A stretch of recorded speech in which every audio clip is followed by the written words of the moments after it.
পবিত্র কোরআন ও সহিহ হাদিসের পথ। এ পর্যায়ে আপনাদের সামনে পবিত্র কোরআন ও সহিহ হাদিসের আলোকে দিক নির্দেশনামূলক মূল্যবান বক্তব্য নিয়ে আসেন আজকের এই ইসলামী মহাসম্মেলনের সম্মানিত প্রধান অতিথি, যার প্রতীক্ষায় দীর্ঘ 15 বছর যাবৎ জামালপুরবাসী অধীর আগ্রহে বসে আছে। আজকের প্রধান অতিথি উপমহাদেশের দক্ষিণ এশিয়ার প্রখ্যাত আলেম দ্বীন, রাজশাহী বিশ্ববিদ্যালয়ের আরবি বিভাগের অবসরপ্রাপ্ত সিনিয়র প্রফেসর, আমার শ্রদ্ধাভাজন শিক্ষক প্রফেসর ডক্টর মোহাম্মদ আসাদুল্লাহ আল গালিব, প্রফেসর ডক্টর মোহাম্মদ আসাদুল্লাহ আল গালিব হাফিজাউল্লাহ, আমি আহলে হাদিস আন্দোলন বাংলাদেশ। আমি স্যারকে তার সবিনয় অনুরোধ জানাচ্ছি। দূরে রাখো, ঘড়িটা দূরে রাখো, ঘড়িটা অত দূর আরো কাছে দেন, আরেকটু কাছে দেন, তাড়াতাড়ি পরে দেন, কালো তাড়াতাড়ি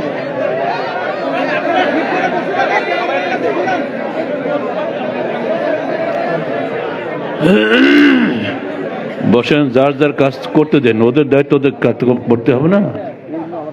আপনার শুনতে পাচ্ছেন, সমস্যা কি?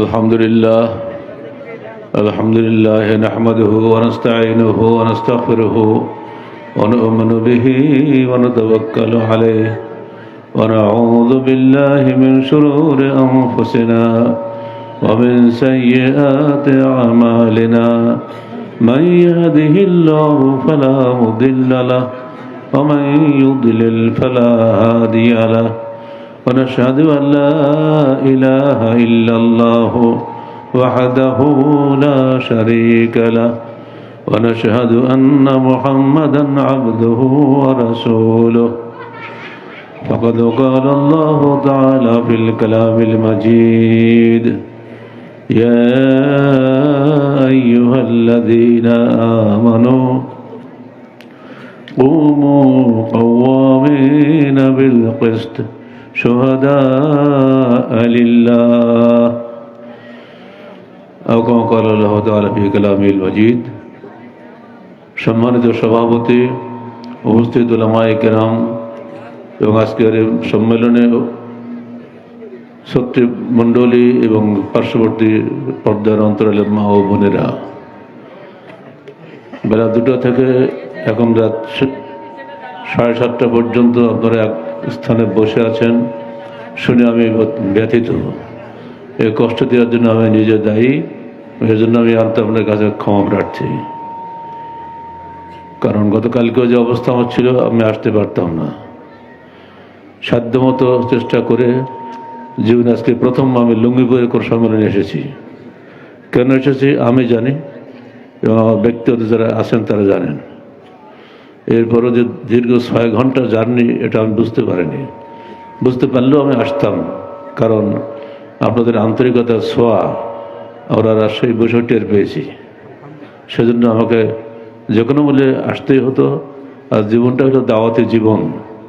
দাওয়াতের সুযোগ পেলে আমি ছোট থেকেই আমার এটা মেজাজ, কোনোদিন ঘরে বসে থাকতাম না। আপনাদের এখানে আপনারা এত কষ্ট করেছেন, এত অ্যারেঞ্জমেন্ট করেছেন শুনে আমার অন্তরে কোনো অবস্থায় রাজশাহীতে বসে থাকেনি। তাই যে কোনো মূল্যে বেরিয়ে চলে এসেছি আপনাদের মহব্বতে। এখন যদি আপনারা আমাদেরকে ফেলে রেখে চলে যান, এর চেয়ে বড় দুঃখের আর কিছু কি হবে? আর আপনারা জানেন যে বিভিন্ন জায়গায় নেটে আপনার বক্তব্য শুনছেন, আধা ঘন্টার বেশি বক্তব্য আমি কোথাও রাখি না এখন। কারণ মূল কথাটা হয়ে যায় খুব সংক্ষেপে। এই সংক্ষেপ কথাটাই যদি আমি ব্যাখ্যা দিতে শুরু হই, তাহলে 1 ঘন্টা 2 ঘন্টা 3 ঘন্টার আমি 4 ঘন্টার নিচে ভাষণ দিতাম না। আগে 3-4 ঘন্টা ভাষণের দিন আমার ছিল এক সময়, কিন্তু এখন আর সেটা হয় না। শুধু শারীরিক কারণেই নয়, দুনিয়াবি নানাবিধ চিন্তা মতবাদ বিক্ষুব্ধ এই বাংলাদেশের সব দিকের জিনিস সামাল দিয়ে কথা বলা মুশকিল। কোরআন এবং হাদিসের কথা আমরা সবাই বলি, কিন্তু আল্লাহ বলে দিচ্ছেন খবরদার কুনু কাওয়ামিনা বিল কিসত, তোমরা দাঁড়িয়ে থাকো ন্যায়ের উপরে সদা আলিল্লাহ, আল্লাহকে সাক্ষী রেখে।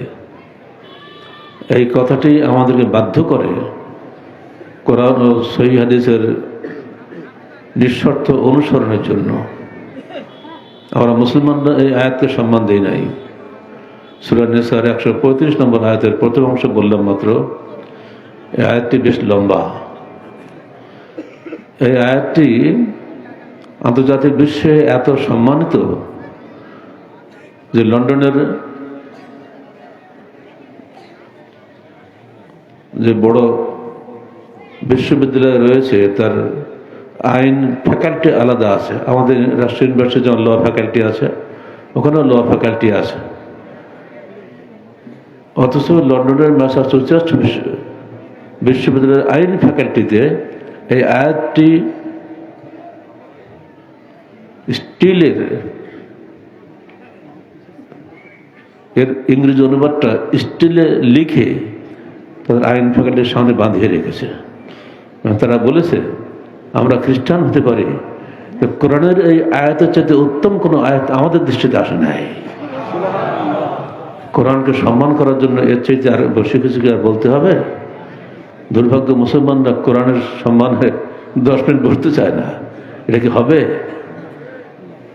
জোহরি জহুর চিনে, যারা কোরআনের সাহিত্য বুঝে, কোরআনের ভাব গাম্ভীর্য বুঝে, কোরআনের মূল্য কি বোঝার চেষ্টা করে, তারাই বোঝে কোরআন কি জিনিস।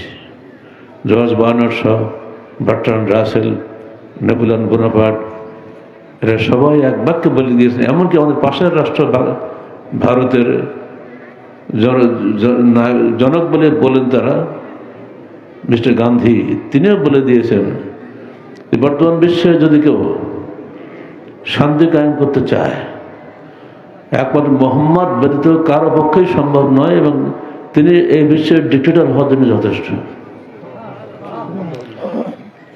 ভারত স্বাধীন হল 47-এর 15ই আগস্টে।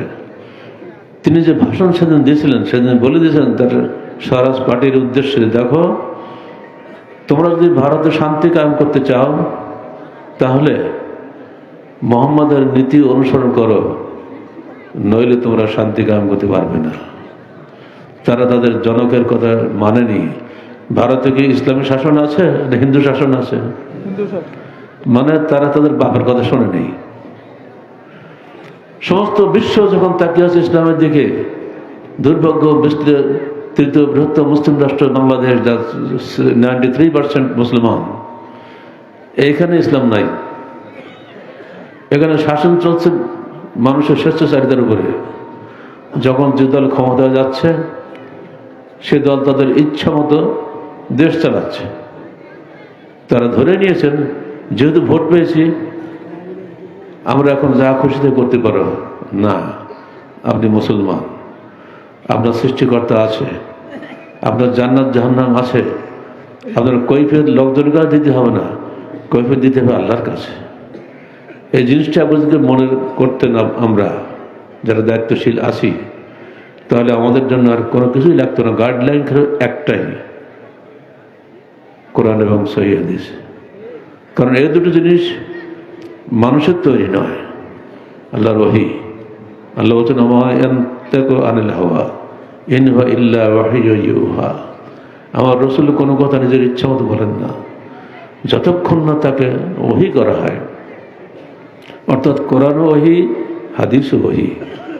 যদিও কিছু ভাই বলতে চান হাদিস জান্নি বা কোরআন কাতাই, তারা অবশ্য জান্নি অর্থ ধারণা নির্ভর বলেন না, সর্বোচ্চ ধারণা নির্ভর বলতে চান। এরপরও পরিষ্কার তারা ওহী বলেন না। আহলে হাদিস আন্দোলন বাংলাদেশ কোরআন এবং হাদিস দুটিকেই ওহী বলে। কোরআন ওহী মতলু, হাদিস ওহী গায়রে মতলু। যদি হাদিস সহিহ হয় তাকে অস্বীকার করার বা অবমূল্যায়ন করার কোনো সুযোগ নাই। আর এই মূল্যায়ন অবমূল্যায়নের পার্থক্যের কারণেই আজকে মুসলমানদের মধ্যে পরস্পর বিভক্তি। আমরা যারা টুপিওয়ালা দিনদার মানুষ, আমাদের মধ্যে কোনো মিল নাই। কেউ সালাত আদায় করছেন নয়তো নুসল্লাহ লিল্লাহি তাআলা 4 রাকাত সালাতে কিলওয়াত শাহাদাতে আল্লাহু আকবার, আর কেউ কিছুই বলেন না। আমরা কিন্তু সালাত আদায় করছি, আমাদের নিজেদের কিছুটা আত্মসমালোচনার দরকার আছে। একদল সূরা ফাতিহা পড়ছেন, একদল কিছুই পড়ছেন না, মুসলিম চুপচাপ দাঁড়িয়ে আসছেন। একদল আমিন জোরে বলছেন, একদল আমিন জোরে বলছেন না, নিঃশব্দে বলছেন। একদল রফল আদায়ন করছেন, একদল করছেন না। অথচ এগুলো বিষয়ে বগুড়া কারাগারে থাকতে বাংলাদেশে একজন স্বনামধন্য শিল্প মালিক আমার সঙ্গে মাঝজন 6 দিন ছিলেন কারাগারে। উনি আমাকে প্রশ্ন করলেন, আপনার নাম তো খুব শুনেছি, এই বিষয়টা একটু উত্তর দেবেন কি? আমি তো তফসিল লিখছিলাম কারাগারে বসে বসে। বলেন। আমি 2 বছর ধরে কাশিমপুর হাই সিকিউরিটি কারাগারে ছিলাম। সেখানে এমপি মুফতি, তাকে আমি 2 বছর ধরে বারবার প্রশ্ন করেছি, কিন্তু উনি সঠিক উত্তর দিতে পারেননি। উনি ঘুরিয়ে পেঁচে উত্তর দেয়, এই মজাবে এই বলে, এই মজাবে সেই বলে, এই করে কি আমাকে এড়িয়ে গেছেন। তো আমি কোনো মনে শান্তি পাইনি। তো এর সঠিক উত্তর কি হবে? আমি লেখা অবস্থাতে কলম না উঠিয়েই বললাম, তো খুব সহজ ব্যাপার, যে বিষয়ে সহিহ হাদিস আছে সেটা খালি মেনে নেবেন, বাস, কোনো সমস্যা নেই। উনি হতভম্ব হয়ে গেলেন। যে বিষয়টি 2 বছরে উনি সমাধান পাননি, উনি 2 মিনিটে সমাধান পেয়ে ওদিন থেকে অদ্যাবধি তিনি আমাদের ভক্ত। তিনি তার জীবনের সর্বশেষ ভাষণে বলেও গিয়েছেন, ইসলাম যে এত সহজ আমি আগে বুঝতে পারি যদি কারাগারে না যেতাম। কোরআন, সহিহ হাদিস, এই দুটো জিনিস সামনে। পটুয়াখালী শরীয়তের আদালতে 10-12টা ছেলে আহলে হাদিস হয়েছে। সেখানকার আলেমরা সব ভীষণভাবে খেপে গিয়েছে। একটা মামলা দিয়েছে আদালতের সামনে, বলেছে আমাদেরকে ছেলেরা মেরেছে, বড়দেরকে অপমান করেছে, আমরা বিচার চাই। আদালত ভরা মানুষ, কি বিচার হয়? তো আদালত জিজ্ঞেস করছে, আপনারা যে বলেছেন যে আপনাদেরকে মেরেছে, এই ছোট ছোট ছেলে, এরা আপনাদের মারবে, আমাদের তো বিশ্বাস হয় না। কি ছেলেরা, তোমরা কি মুরব্বীদেরকে মেরেছ? তো না, আমরা মারবো কেন? তো হুজুর আপনারা এই মামলাটা এইভাবে কেন দিলেন? আমাদের বাবা বুঝি না, উকিল বললো একটু কিছু সাজিয়ে গুজিয়ে না দিলে নাকি মামলা হয় না। তো উকিল লিখে দিয়েছে, আমি সই করে দিয়েছি। তো আচ্ছা ঠিক আছে। এই ছেলেরা, তোমরা কি অন্যায় করেছ? তো তার আগেই ওস্তাদদেরকে জিজ্ঞেস করেছে, ওস্তাদজি আপনাদের আপত্তি কি, ওদের বিরুদ্ধে কি কি আসল কথাগুলো বলেন তো। তো এই দেখেন, আমরা দেশব্যাপী সবাই নিচে হাত বাঁধি, ওরা উপরে হাত বাঁধে। এটা বেয়াদবি নয়? আমরা কেউ রফল আদান করি না, ওরা আবার হাত উঁচা করে ঘোড়ার লেজের মতো লাফায়। এটা কি বেয়াদবি নয়? আমরা সালাম ফিরিয়ে দলবদ্ধ মনোজাত করি, দেশ জাতির কল্যাণের জন্য আল্লাহর কাছে প্রার্থনা করি, ওরা এটা করে না। এটা কি বেয়াদবি নয়? এজন্য আমরা এক করে বলেছি, তোমরা যাই বাবারা, তোমরা এগুলো কেন করো? তোমাদের তো এই বাবারই, এই দাদাদেরই সন্তান তোমরা, তো এদের বিপরীত তোমরা করছো কেন? তোর পকেট থেকে সালাতুর রাসূলটা বের করে দিয়েছে। ওখানে লেখা আছে না, যারা বই পড়ছেন তারা তো জানেনি, বলা আছে এই বুকে হাত বাঁধার উপরে, রফল আদানের উপরে হাদিস সব রেফারেন্স দেওয়া আছে না, বুখারী কত নম্বর, মুসলিম কত নম্বরে, সব শুধু রফল আদানের উপরে 13টা হাদিস গ্রন্থের তালিকা দেওয়া রয়েছে। ওই পড়ে আদালতের স্তম্ভিত হয়েছে। বলে কি, আরে আমি নিজেও তো হানাবি, আমাদের জীবনে সব করিনি কখনো, এ ছেলে বলে কি? আমি তো রাজশাহী থেকে আমাদের কেন্দ্রীয় সমাজ কল্যাণ সম্পাদক অধ্যাপক মাওলানা আব্দুল হককে পাঠিয়ে দিয়েছিলাম এক সেট বই নিয়ে আদালতকে দেওয়ার জন্য। তখন উনি আমার পক্ষ থেকে, স্যার ওই বইয়ের লেখকের পক্ষ থেকে আপনাকে একটা গিফট প্যাকেট দিতে চাচ্ছি, নেবেন? হ্যাঁ, নেবো না কেন, দিয়ে দিস তখনই। এরপরে বলছে, হুজুর শোনেন, অতটুকু ছেলে বুখারী শরীফের রেফারেন্স দিয়ে আমাকে শোনালো যে রফরদান করতে হবে 450 হাদিস, আর রফরদান করতে হবে না 2টা হাদিস আছে, তাও জয়ীফ। আপনি সহিহ মানবেন না জয়ীফ মানবেন? সবাই বলতে জয়ীফ মানবেন কেন, সহিহ মানবো। তাই যদি হয় তো আপনারা আমাদের এতদিন ধোকা দিয়ে রাখছেন কেন যে এটা ঠিক? এখন হুজুর তো আপনি মহাবিপদে, সরসিনার হুজুর, আরো কনকর চরমনারের হুজুর, হুজুর তো কেউ কম চাই না, সমস্ত এ ওদের তাকায়, এ ওদের তাকায়, উত্তর নেই। তখন ওই আদালত সে যে কথাটি বলেছিলেন, সে কথাটি আজও আমাদের জন্য শিক্ষণীয়। তিনি বলেছিলেন, হুজুর এই যুগে দলিল ছাড়া কিছুই চলবে না। ছোট্ট ছোট্ট ছেলেরা পর্যন্ত জেগে উঠেছে, এদেরকে আর থামাতে পারবেন না, যা নিজের আগে সংশোধন হয়। তাদের ওই 10-12টা ছেলে মিলে সবাইকে ওইখান থেকে বেকসুর খালাস দিয়ে উনি বাড়ি পাঠিয়ে দিলেন। বাংলার জমিনে আমার মতন লোককে যারা সন্ত্রাসী বানিয়ে কারাগারে ঢুকায়, সেদের সে কি শান্তি হবে? 3 বছর 6 মাস 6 দিন কেন কারাগারে ছিলাম আমি আজও বলতে পারি না। 2005 সালে যারা ক্ষমতা এসেছেন তাদেরকে দুনিয়াতে আমরা আসামি করি নাই, আল্লাহর দরবারে আসামি করেছি। ক্ষমতা থাকলে আল্লাহর সামনে জবাবদিহি করবেন। যে যখন ক্ষমতা আসবেন আল্লাহর হুকুম ছাড়া কেউ আসতে পারবেন না। আর ক্ষমতা চেয়ে নেওয়ার সিস্টেম এর বিরুদ্ধে আমরা কথা বলি। এটা হাদিসে 3টা হাদিস এসেছে, খবরদার, এক বাক্যের মধ্যে 3টা। আরো তো অন্য বহু হাদিস আছে, লা তাসআলিল ইমারা, নেতৃত্ব চেয়ে নিও না, নেতৃত্ব চেয়ে নিও না।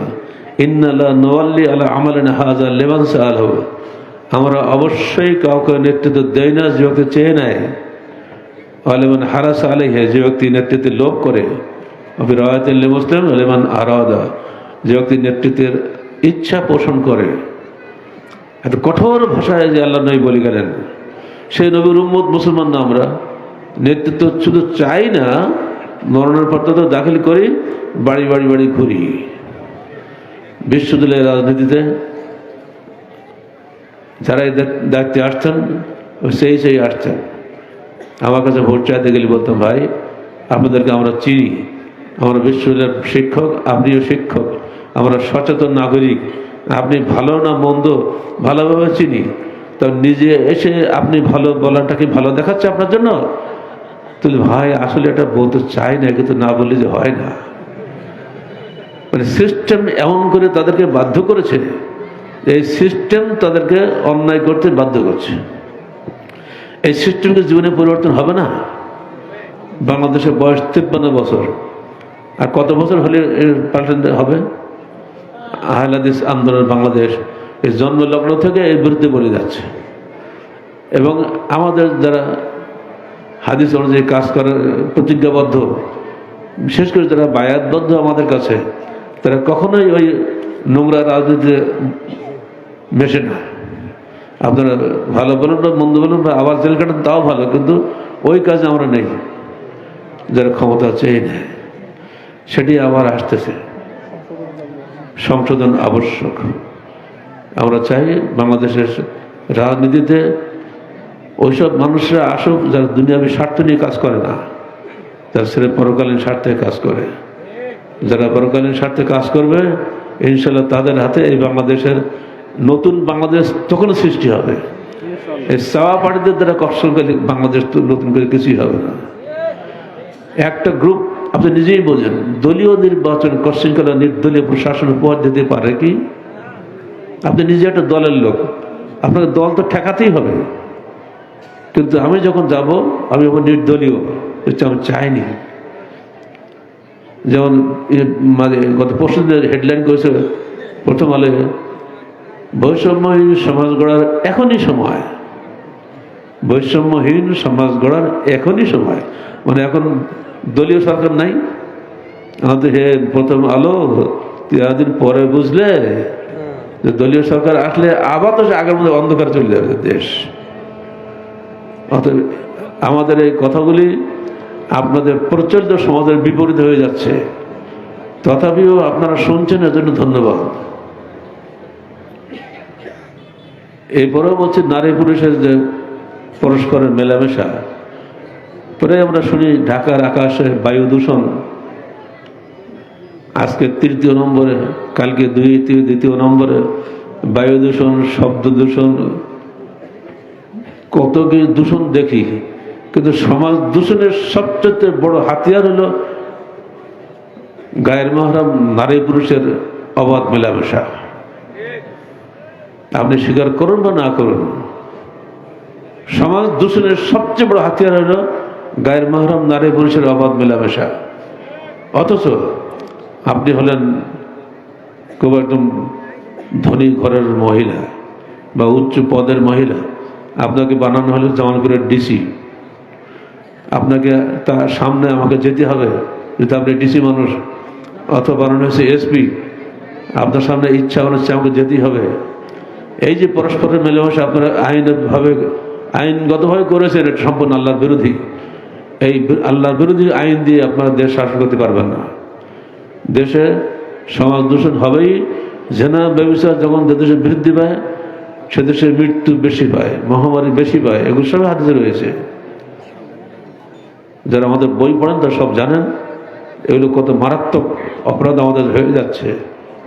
ছেলেপিলে নসিহত করছেন, বাবা এইটা করো না, সেইটা করো না, অথচ তার সামনে আপনি প্রলুব্ধ করছেন এই সমস্ত বেহা মেয়েদের ছবি দিয়ে। এমনকি যারা মোবাইল বেশি ব্যবহার করে, মোবাইলে এমন কোনো আইটেম নাই যেখানে কিছু নারীর আইটেম আসে না, ছবি চলে আসে না।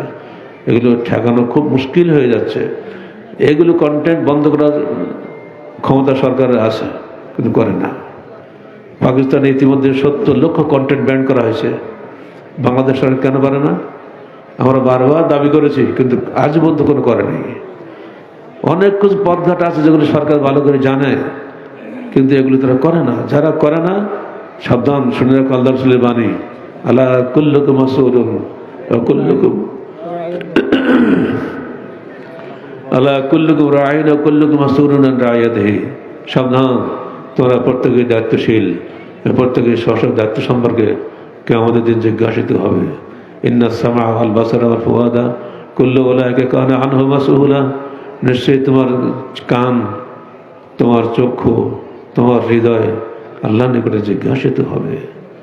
কে কোন নিয়তে কাজ করছেন ওটাও পর্যন্ত আল্লাহ ধরবে। তুই কোন নিয়তে এখানে বসেছিলি দেখতে হবে। মানুষ যদি আল্লাহকে ভয় করে, তার কোনো পুলিশ দারোগা লাগে না। অন্ধকারে সে পাপ করবে না। দূর অতীতে সেই ইংরেজ খ্রিস্টান লেখকের সেই লেখাটা বারবার আমি ভুলতে পারি না। তার বইয়ের লেখাটার পৃষ্ঠা আমার এখন মনে নেই। তিনি লিখছেন সেখানে, এই আরবের মুসলমানরা 2 দিন আগেও ছিল নারী ধর্ষক, মদখোর, মাতাল, এমন কোনো অপকর্ম যার করতো না। অথচ মোহাম্মদ সেখানে এসে কি শেখালেন, তাদের পুরো চরিত্র পরিবর্তন হয়ে গেল। তা প্রমাণ হিসেবে তিনি একটা ঘটনা তুলে ধরেছেন। একদিন এক কাফেলায়, মরুভূমির বুকে কাফেলা, আপনারা বুঝতেই পারছেন, পথ ঘাট বোঝা যায় না। সে কাফেলায় এক মহিলা যাত্রী, ওনার আলাদা উঠেছিলেন, হঠাৎ বিচ্ছিন্ন হয়ে গেছে। উট তো ধরে রাখা যায় না, উটটা কোনটার সঙ্গে কোনটা মিশে চলে গেছে, উনি আর পাননি। অবশেষে উনি উট থেকে নেমে মরুভূমির বালির মধ্যে মুখ থুবড়ে পড়ে আছেন। যদি আমার কাফেলা আমাকে খুঁজতে খুঁজতে আমাকে খুঁজে নেয়, তাহলে আমি আবার যেতে পারবো। মানে দাঁড়িয়ে থাকলে লোক আমাকে দেখতে পাবে।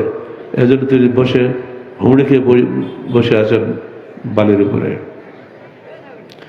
কিছুক্ষণের মধ্যেই টকাটক টকাটক টকাটক শব্দ শুনতে পেলেন। মহিলা ভয়ে আতঙ্কিত হয়ে গেল, আল্লাহকে ডাকতে গেল, আল্লাহ তুমি ইজ্জতের মালিক, তুমি ওর ইজ্জত বাঁচিও। হঠাৎ সামনে এসে দাঁড়িয়ে গেল একটা তরুণ তরতাজা যুবক, আসসালামু আলাইকুম ইয়া উম্মে মান আনতে, সালাম প্রথমে, তার মানে আপনার শান্তি বর্ষিত হোক। সালাম দিলে কিন্তু তাকে আর মারা যায় না। আপনি যখন কাউকে সালাম দিবেন তার অর্থ হচ্ছে আপনার আমার দিক থেকে আপনি নিশ্চিন্ত, তাই না? সালাম দিচ্ছি আপনাকে, চিন্তা করবেন না। আপনি কে মা? তখন নিজের সাহস পেয়ে বললেন, আমার অমুক কাফেলা সামনে চলে গেছে আমাকে ফেলে রেখে, আমি তাদের পাচ্ছি না। ঠিক আছে, আপনি উঠে উঠুন, আমি আপনার উঠে লাগাম ধরে নিয়ে চলে যাচ্ছি। বহুদূর যে সে কাফেলার সন্ধান পাওয়া গেল। মহিলা উট থেকে নেমে ওনার উট ওনাকে দিয়ে দিল, উনি সালাম দিয়ে কাফেলা চলে গেলেন। এই ইতিহাস বলার পরে বলছেন যে আরবের লোকেরা এরকম সুযোগ পেলে ছাড়তো না, আর তারা এমন কিসের দাওয়াত পেল যে একেবারে পুরো চেঞ্জ হয়ে গেল। একজন পরনারীকে মা বলে সম্বোধন করে তাকে তার ইজ্জত রক্ষা করলো। এটাকে আজকে সম্ভব নয়। শুধু যদি ঈমান থাকে ভিতরে, আপনার দিয়ে অন্যায় করা সম্ভব নয়। এই ঈমান আমাদের অনেকেরই আছে, কিন্তু কার্যক্ষেত্রে আমরা হারিয়ে ফেলি। যেজন্য আজকের অফিস আদালতগুলো এমন নষ্ট হয়ে গেছে, ঘুষ ছাড়া কোনো কিছু হয় না। বাম হাতে ঘুষ খাচ্ছে, ডান হাতে মাথার টুপি দিয়ে মসজিদে যাচ্ছে। এর মধ্যে কি আছে? ওর মাথা উঁচু করে না করার কোনো দাম আছে? সারা দেশ মানুষ এখন তাকিয়ে আছে ইমানদার একদল নেতৃত্বের কাছে। যাদেরকে আমরা ইমানদার বলি, তারা পর্যন্ত মারামারি করে মানুষ খুন করতেছে, দেখলেন না কদিন আগে? এখন দুটো পন্থী হয়ে গেছে। যখন পত্রিকার ছবিগুলো দেখি, হায় রে, এতগুলো টুপিওয়ালা মানুষ কি করে মারামারি করছে, এখন তো কিছু গোপন থাকে না। এমনকি গরু জবাই করার মতো একজনকে জবাই করে ফেলে রাখছে। এ কি সম্ভব কোনো মানুষের পক্ষে? যারা সবসময় কিছু হইতে যা কিছু আল্লাহ হইতে হয় বলে দাওয়াত দিচ্ছেন, এটাকে নবীওয়ালা দাওয়াত বলছেন, তাদের হাতে কি এটা শোভা পায়? দুর্ভাগ্য আমাদের, আমরা ধর্মের মূল মফহুমটাই ভুলে গেলাম। এই একটা দল ছিল যে দলে মানুষ নিশ্চিন্ত বিশ্বাস করত যে এরা ধর্মকর্মের বাইরে কিছু নাই।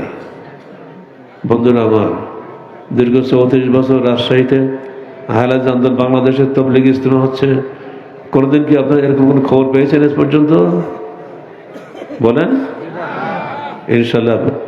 ইনশাল্লাহ পাবেন না। আমাদের শিক্ষায় সেটা নাই। আমরা আমাদের কর্মীদের বলি, দেখো আল্লাহ রসুল বলে দিয়েছেন, যখন কোনো বান্দা, একদল বান্দা এক জায়গায় বসে এবং কোরআন হাদিসের কথা শুনে পর্যালোচনা করে, সেখানে আল্লাহর পক্ষ থেকে বহু ফেরেশতা জমা হয়ে যান এবং সেখানে সাকিনাহ নামক এক ধরনের বিশেষ প্রশান্তি আল্লাহ নাজিল করে দেন। আর সে কারণে যতক্ষণ তারা সেখানে থাকে, ততক্ষণ তাদের উপরে আল্লাহর বিশেষ রহমত নাজিল হতেই থাকে, আমল নামে গুনাহ বাড়তেই থাকে। আজকে আপনারা যারা বসে আছেন এখন পর্যন্ত, এই হাদিস নিঃসন্দেহে সত্য। আর যদি আপনার অন্তরটা দিনের কথা শোনার জন্য তৈরি থাকে, অবশ্যই আমাদের প্রত্যেকের আমল নামায় অসংখ্য নেকি লিপিবদ্ধ হয়ে গেছে ইনশাআল্লাহ। এই আমল নামা আমরা এখন দেখতে পাবো না, মৃত্যুর পরপরই আমার সামনে এগুলো হাজির হবে। যতবার এখানে ছেলে তার বাবার জন্য দোয়া করেছেন, এই বাপ যদি মৃত্যুবরণ করেন, আল্লাহ পাক তার আমল নামা ওজন করবেন, বলবেন এই যে তোমার এত আমল এত বেশি হয়েছে। বাপ বলবে, আল্লাহ আমি তো এত আমল করি নাই, এত আমল কখন কিভাবে হলো? আমাদের সাধারণ মানুষ। আল্লাহ বলবেন, তোমার সন্তান তোমার জন্য দোয়া করেছে, রব্বের হামহুমা কামা রব্বায়ানি সাগীরা। হে আল্লাহ, তুই ওর বাপ মাকে দয়া করো, যেমন ভাবে তারা আমাকে ছোট্টবেলায় কোলে করে মানুষ করেছে। এই দোয়া তোমার আমল যোগ হয়ে গেছে, তোমার আমল কম আমল বেড়ে গেছে, তুমি আজকে জান্নাতে চলে যাও। হতে পারে এটা আমাদের ভাগ্যজনক হয়। আমরা প্রত্যেকের বাপ মার সন্তান, বাপ মা নেই এমন করে মানুষ এখানে নেই। আমরা যদি সবসময় প্রত্যেকটি দোয়ার শেষে রব্বানা আতিনা ফিদ দুনিয়া হাসানা আমিল আখিরাতি হাসানা ওয়া কিনা আযাবান নার বলি, সঙ্গে সঙ্গে যদি বলি রব্বিরহামহুমা কামা রাব্বায়ানি সগীরা, ইনশাআল্লাহ আপনার বাপ অল্প আমল থাকলেও সে জান্নাত পাবে। শুধু ছেলের দোয়া কারণে কয়টা ছেলে এরকম তো হয়েছে আমাদের মধ্যে যারা বাপের জন্য দোয়া করে। দেশের আইনে যারা আছেন তাদের দায়িত্ব খুবই বেশি, আমরা তাদের জন্য দোয়া করি। যার হাতে যত বড় ক্ষমতা তিনি তত বেশি নেকি উপার্জনের ক্ষমতা রাখেন ইনশাআল্লাহ। আল্লাহ পাক যাকে দেশের প্রধানমন্ত্রী করেছেন, এই 18 কোটি মানুষের নেকি তার আমলনামায় যোগ হবে। আর যদি তিনি অন্যায় করেন, এই 18 কোটি মানুষের উপরে যে গুনাহ, সব গুনাহ তার ঘাড়ে চাপবে। ঠিক অমনি করে এখানকার ডিসি বা এসপি তারা যদি আমাদের জন্য চেষ্টা করে থাকেন, ইনশাআল্লাহ এই পুরো মহব্বতের নেকি তাদের আমলনামায় যোগ হবে। কারণ তারাই অনুমতি দিয়েছেন বলে এটা সম্ভব হয়েছে। যদিও বলা হচ্ছে পুলিশের অনুমতি লাগে না, কিন্তু আমরা দেখছি তার বিপরীত। কারণ পড়াদার সম্মেলন বাতিল করেছে পুলিশ প্রশাসন, কোনো কারণ সেখানে ছিল না। আমি বক্তব্য লম্বা করব না, সংক্ষেপ কথা বলি আপনাদের কাছে। শুধু দৃষ্টি আকর্ষণ করছি, সন্তানকে লেখাপড়া শেখান। যেখানে কোরআন সুন্নাহ লেখা হয়, কোরআন হাদিস শেখানো হয়, বোঝানো হয়, সেখানে পড়ান। আমাদের শিক্ষা ব্যবস্থা শেষ করে দিয়েছে। একডুম বাগডুম গোড়াডুম সাজে এসব কোন লেখাপড়া হলো? কি গোড়াডুম কি আপনি বুঝেন? একডুম বাগডুম আমি তো বুঝি না, আপনার কি বুঝবেন? এইগুলো দিয়ে যারা সিলেবাস বানিয়েছিল তারা তো শেষ করে দিয়েছে ছেলেদেরকে। এখন হাদিস ফাউন্ডেশন শিক্ষা সিলেবাস ইনশাআল্লাহ এগুলো সম্পূর্ণ বিপরীত। আমরা সরকারকে বলে হয়রান হয়ে গেছি। মাদ্রাসা শিক্ষার অন্তরালে বইটা পড়ে দেখবেন, আমরা সব আলোচনা করেছি।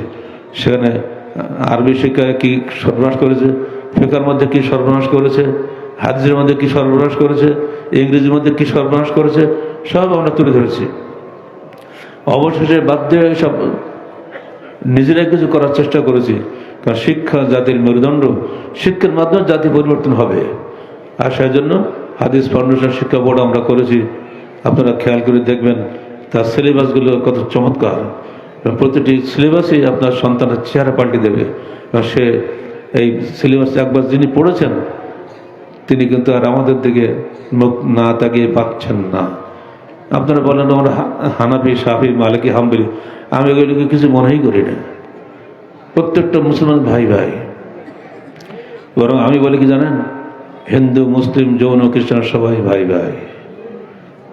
এটা বললে আপনাকে খারাপ লাগবে, কারণ আল্লাহ বলছেন কুল্লু মুসলিমিন ইখওয়া, প্রত্যেক মুসলমান ভাই ভাই। আর আমি বলছে হিন্দু মুসলিম ভাই ভাই, পার্থক্য হয়ে গেল না? না, যে নবীর উপরে এই আয়াত নাজিল হয়েছে সেই নবী বলছেন আলা ইন্না রাব্বাকুম ওয়াহিদ, ইন্না রাব্বাকুম ওয়াহিদ, ইন্না আবাকুম ওয়াহিদ,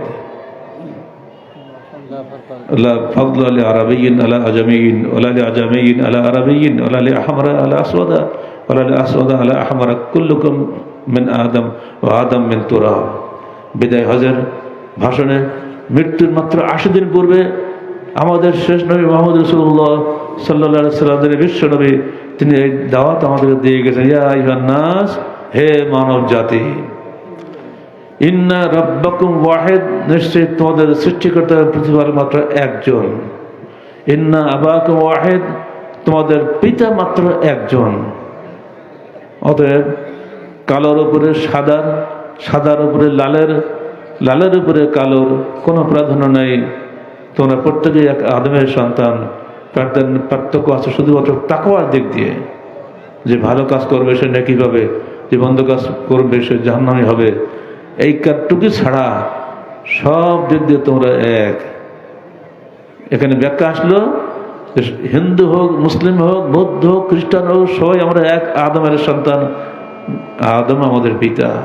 অতএব সবার প্রতি আমাদের আহ্বান, আসুন আল্লাহ প্রেরিত পবিত্র কোরআন ও সহিহ হাদিস আমাদের জীবনে একমাত্র পাথে হোক, আর সেই অনুযায়ী আমরা আমাদের জীবন গড়ি। এর বাইরে যে কোনো পথেই আপনি যাবেন, কোথাও সঠিক সিদ্ধান্ত পাবেন না। অধিকাংশ কখনোই সত্য মিথ্যার মানদণ্ড নয়। আজকালকার যুগের কথায় কথায় এটা অধিকাংশ রায় না। আমরা বলি অধিকাংশ রায় চূড়ান্ত নয়, ওহির বিধানে চূড়ান্ত। আল্লাহ বলেছেন সুদ হারাম, আমরা জাতীয় সংসদে সুদ হালাল করে দিয়েছি। বাংলাদেশে এই বিগত 53 বছর ধরে সুদ চলছে না? আইনগতভাবে সব জায়গায় সুদ আছে। এমনকি কৃষি ঋণ নেবেন, গরিব মানুষ কৃষকরা ঋণ নেবে, সেখানেও তাকে সুদ দিতে হয়। যত ব্যাংক চলছে বাংলাদেশের সমস্ত ব্যাংকে সুদ দিতে হয়। তাহলে সুদ হালাল হয়নি বাংলাদেশে? মুখে হয়তো বলছেন হালাল, তো কার্যক্রমে সবই হালাল। ঠিক অমনি করে ঘুষ হারাম, পরিষ্কার হাদিসে রয়েছে যে ঘুষ দেয় এবং ঘুষ নেয় উভয়ই অভিশপ্ত। এই অভিশাপের কাজ আমরা সবাই করছি। ঠিক অমনি করে জেনা করা হারাম, অথচ চোখের জেনা হচ্ছে প্রতিদিন। সহ শিক্ষা চলছে, সহ কর্মস্থল চলছে, ফলে চোখের জেনা কোনো অবস্থাতেই আপনি বাঁচতে পারছেন না। আদালতে মহিলা, কৃষিকাজেও বন্ধু মহিলা ছিলেন, এখন তাও চলে আসছে। অফিসে মহিলা, ক্লাসে মহিলা, সব জায়গাতেই আছে এগুলো। চোখের জেনাতে কেউ মুক্ত নন। আপনার চোখ তো বন্ধ হতে পারবে না, দেখতে হবেই। ইচ্ছা হোক অনিচ্ছা হোক এগুলো হয়ে যাচ্ছে। কোরআন হাদিসের বিরুদ্ধে গিয়ে ওখানে আমাদের শান্তি আনতে পারবো না। আমরা এই মৌলিক বিষয়গুলি আপনাদের টাচ দিলাম। আসুন পোশাকের ক্ষেত্রে, পোশাকের অর্থই হচ্ছে ঢাকো। নারীদের জন্য 10টি হেদায়েত রয়েছে। পোশাক ও পর্দা বই আমাদের লিখিত, দেখবেন দয়া করে। ওই 10টা হেদায়েত আমি ব্যাখ্যা দিয়েছি। মৌলিক কথা হলো নিজের দেহকে আবৃত রাখা। সূরা নূরের 30 এবং 31 আয়াতে যথেষ্ট পোশাক সম্পর্কে আমাদের জানার জন্য। আল্লাহ প্রথমে পুরুষকে পর্দা করতে বলেছেন, এটা বিস্ময়কর কথা। কুল্লিল মুমিনিনা ইয়াগুদ্দু মিন আবসারিহিম ওয়া ইয়াহফাযু ফুরুজাহুম। হে মুহাম্মদ, তুমি বলে দাও মুমিনদেরকে তারা যেন তাদের লজ্জাস্থানকে হেফাজত করে। ইয়াগুদ্দু মিন আবসারিহিম, দৃষ্টিকে অবনত রাখে, লজ্জাস্থানকে হেফাজত করে। পররাতে বলা হচ্ছে কুল্লিল মুমিনিনা ইয়াগুদ্দু মিন আবসারিহিম ওয়া ইয়াহফাযু ফুরুজাহুম। হে মোহাম্মদ, তুমি বলে দাও নারী জাতিকে, মুমিন নারীদেরকে তারা যেন তাদের দৃষ্টিকে অবনত রাখে এবং লজ্জাস্থানকে হেফাজত করে। ওয়ালা ইউবদিনা যিনাতাহুন্না ইল্লা মা যাহারা মিনহা। তারপর বলা হচ্ছে লা ইয়ালামনা হাত্তা তার এমনভাবে যেন না চলে, ইউখফিনা মিন যিনাতিহিন্না, যেন তাদের গোপন সৌন্দর্য প্রকাট হয়ে যায়, এমনভাবে যারা তারা না চলে। এটা মহিলাদেরকে বলে দেওয়া হয়েছে, তোমরা এমনভাবে চলাফেরা করো না যেন তোমাদের গোপন সৌন্দর্য প্রকাট হয়ে যায়। এই জন্য হাদিসের ব্যাখ্যা আসছে, মহিলা যখন বাইরে বের হয় তোমাদের পেছনে পেছনে শয়তান ধায়। আর এই জন্য নিষেধ করা হয়েছে মহিলাদেরকে ঘর থেকে বের হওয়ার সময় যেন সুগন্ধি না আমাকে, কোনো পুরুষ যেন তোমাকে দেখে প্রলুব্ধ না হয়। এমনকি কোনো পুরুষের কথা বলতে গেলে এমনভাবে কথা বলে না, হাসি ঠাট্টা করে, যেন সে তোমাদেরকে প্রলুব্ধ না হয়। এমনি করে 10টা হেদায়েত দেওয়া আছে। পোশাক ও পর্দা বইটা কাছে রাখলে আপনি এগুলো সব পাবেন। বিস্তারিত ব্যাখ্যা করার সময় আমাদের নাই। মৌলিক কথা হচ্ছে নারী হোক পুরুষ হোক, দুইজনের সমন্বয় সমাজ। নারীকে বাদ দিয়ে পুরুষ নয়, পুরুষকে বাদ দিয়ে নারী নয়। হুন্না লিবাসুল্লাহ আনতুম লিবাসুল্লাহ হুন্না।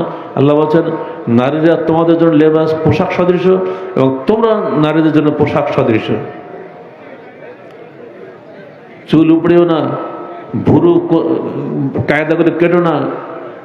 কত ধরনের ভুরু আপনাদের আছে, হিসাব আছে? যদি দেশের প্রধানমন্ত্রীর ভুরু এত চমৎকার হয়ে যায় তো অন্যদিকে মানুষ তাকাবে? মাথায় কাপড় দেওয়া তো ফরজ। কোথায় আছে পর্দা? সবই উঠে গেছে দেশ থেকে। রাষ্ট্রীয় পর্যায়ে আগে সঠিক পথে না আসে লোক, তো সাধারণভাবে মানুষ আসবে না। আহলে হাদিস আন্দোলন বাংলাদেশ মানুষের নারী পুরুষ সকলের বিষয়ে কথা বলে এবং সর্বক্ষেত্রে কোরআন ও সহিহ হাদিস অনুযায়ী জীবন গড়ার আহ্বান জানায়।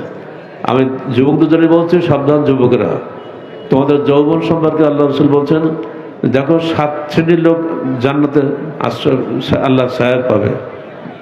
এই আল্লাহ সাহেবের অর্থ এক শ্রেণী হচ্ছে যুবক, ও সাহাবুন নাশাফি ইবাদাতিল্লাহ, যারা যৌবন কালটা বৃদ্ধি করেছে আল্লাহর ইবাদতে। এই যৌবন কাল যদি তোমার ঠিক না থাকে তোমার সব শেষ। অর্থাৎ দেশের যুব সমাজকে অবশ্যই যৌবনের আল্লাহর নিয়ম অনুযায়ী, বিধান অনুযায়ী কন্ট্রোল লাইফ এনজয় করতে হবে। ঠিক অমনি করে যারা ছাত্র সমাজ, তারা তো লেখাপড়া তো কিছু বুঝতে পারছো, ক্লাসের যে অবস্থা, নিজেরাও এই লেখাপড়া করার সাথে সাথে যেহেতু ডিগ্রি নিতে হবে, তোমাকে আমাদের হাদিস ফাউন্ডেশন শিক্ষা সিলেবাসের বইগুলো পড়তে হবে বা আমাদের লিখিত বইগুলো পড়তে হবে। যারা ধর্মকর্ম করি আমরা আলেম সমাজ, তাদের কাছে করজোড়ে নিবেদন করব, দয়া করে একে অপরকে গালিগালাজ না করে অমুক আলেম আছে আমি ভালো আলেম এগুলো না বলে নিজের ত্রুটির দিকে খেয়াল করেন যে আমরা সমাজ পরিচালনা করি, আলেমরা সমাজের মূল পরিচালক। তো আলেমরা আজকে তারা যদি চার মজাব সৃষ্টি না করতেন, যে মজাবি ফয়সলা না দিতেন জনগণের কাছে, দেখো এইটা হলো হাদিসের মশলা, এইটা হলো মজহাবের মশলা, যেটা করি সেটা করো। আজকে যে কালকে যে ঘটনাটা ঘটেছে বাংলাদেশের কি বলে, কি জগৎ বলে, কি বলে আসমানে কি হয় তোমাদের, কি বলে স্যাটেলাইট, আরো বলো ফেসবুক, এসব আমরা বুঝি। ফেসবুকে হইচই শুরু হয়ে গেছে হিলা নিয়ে। হিলা বোঝেন? আহলে সে হিলা করে না, বোঝো না। কিন্তু না, এটা আমার জীবনে ঘটে গেছে একটা কঠিন ব্যাপার। সেই ফয়সলা আমাকে দিতে হয়েছিল দূর অতীতে, ঢাকাতে, তখন আমি থাকি ইউনিভার্সিটি পড়াশোনা করার সময়। সেখানে একজন লোক হিলা করেছে, এই বাবা বসেন না, কি হয়েছে আপনাদের? তো সেই হিলা করার কারণে সেই বেচারা মহাবিপদ। 2-4 দিন পরেই বলছে বউটা তো হারালাম, এখন উপায় কি, বউটা তো না হলে আমার সংসারে চলবে না। ছেলেমিলি কান্নাকাটি শুরু করেছে, মা কই মা কই, ও তো হিলা করে বসে আছে। শেষকালে এক মৌলভী সাহেবকে ডেকে নিয়ে এসছে, আর আমাদের আহলাইসের একজন বড় আলমকে ডেকেছে। আমি তো তখন ছাত্র মাত্র, 76-77 কথা, কত ছোট। তো তখন ওরা বলেছে ওইসব বড় হুজুর দিয়ে হবে না, আমাদের একটা ছোট হুজুর আছে, ছোট হুজুরটা আমি। আমার তো বিয়ের 3 বছর আগের খবর ওটা, বুঝতে পারছেন না? আমার নিজের বিয়ে হিলামিলা আর কি, ওটা বুঝে না তো সব কিছু। তো গেলাম, গিয়ে দেখি তখন হাদ্দাসানা আখবরানা হাদিস শোনাচ্ছে হুজুর, আমাদের হুজুর যিনি, সে হাদিস শোনাতেই আছে। তো আমি গেছি নৌকায়, তো সেখানে উঠে চুপচাপ বসে আছে, ওনার শুনছি। কিছুক্ষণ পরে সব মানুষ খেপে গেছে, কি সব বলে হাদ্দাসানা আখবরানা, মাথা ওসব মাথা ঢোকে না, ও ছোট হুজুর দাও তো, কি বলে শুনি না।